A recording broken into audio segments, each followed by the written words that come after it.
বিসমিল্লাহির রহমানির রহিম। আসসালামু আলাইকুম। আশা করি আল্লাহর রহমতে সবাই সুস্থ আছেন, ভালো আছেন। আমিও ভালো আছি। আজকে টমেটো স্যুপ তৈরি করে দেখাবো।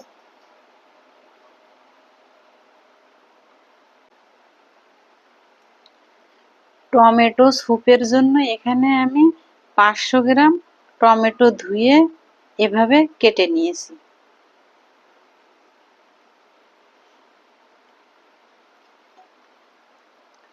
প্যানটি আমি চুলায় বসিয়ে দিলাম।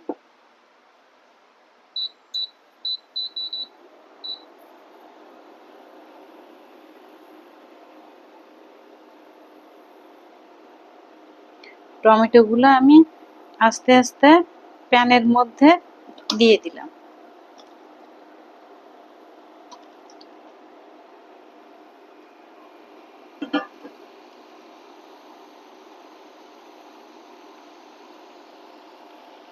স্বাদ মতো লবণ দিলাম।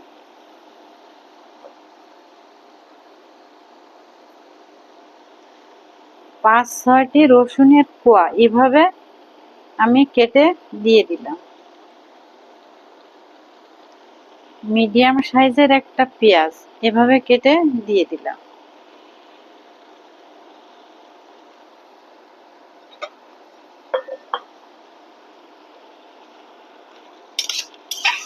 টমেটোর সাথে সব উপকরণগুলা ভালোভাবে মিশিয়ে নিলাম।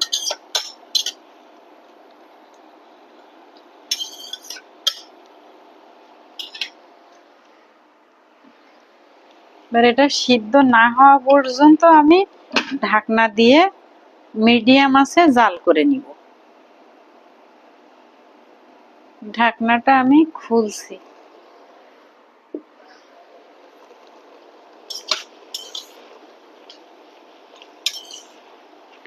টমেটোটা এখনো ভালোভাবে সিদ্ধ হয়নি।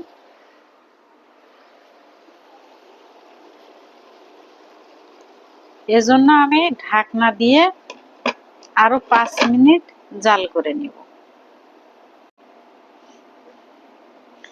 ঢাকনাটা খুলছি।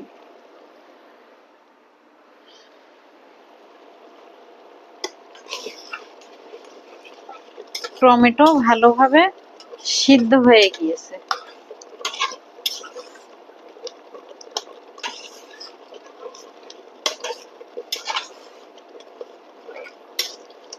এটা আমি এখন চুলার থেকে নামিয়ে ঠান্ডা করে ব্লেন্ডারে ব্লেন্ড করে নিব।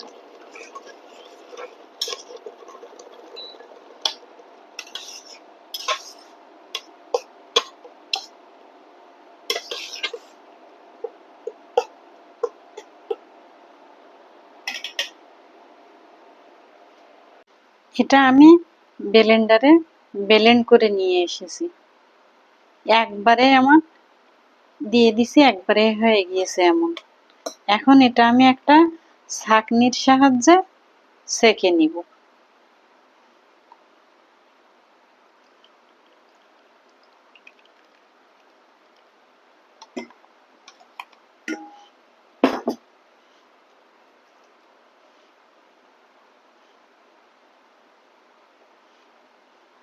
আপনারা এটা ডাল ঘুটনির সাহায্যেও এমন করে নিতে পারেন। আমি যেটা ব্লেন্ডারে করে নিয়েছি সেটা আপনারা ডাল ঘুটনির সাহায্যেও করে নিতে পারেন। তারপরে এমন একটা ছাঁকনির সাহায্যে এটা এভাবে ছেঁকে নিতে হবে।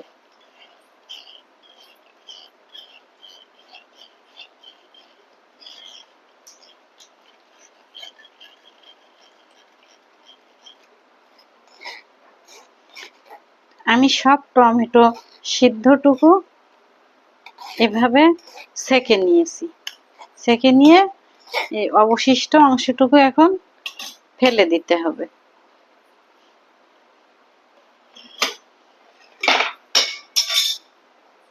এভাবে আমি স্যুপের জন্য এটা তৈরি করে নিলাম। এবার এটা আমি এখন অন্য একটা পাত্রে নামিয়ে আপনাদেরকে দেখাবো।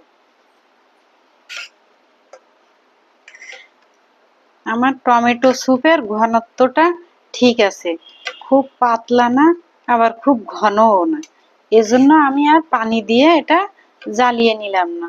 যখন খুব বেশি ঘন হবে তখন এটা পানি দিয়ে একটু জ্বালিয়ে নিতে হবে, পাতলা করতে হবে। আর যদি পাতলা হয় তাহলে সেটা জ্বালিয়ে আরো কমিয়ে নিতে হবে।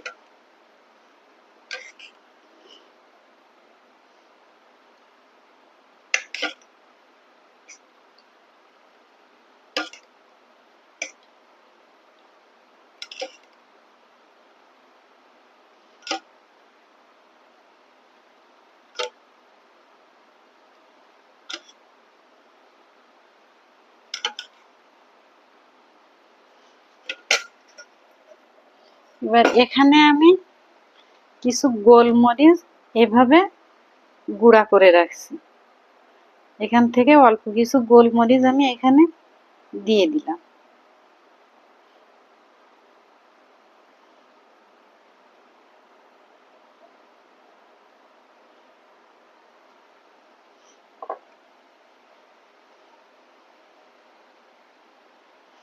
তৈরি হয়ে গেল আমার টমেটো স্যুপ।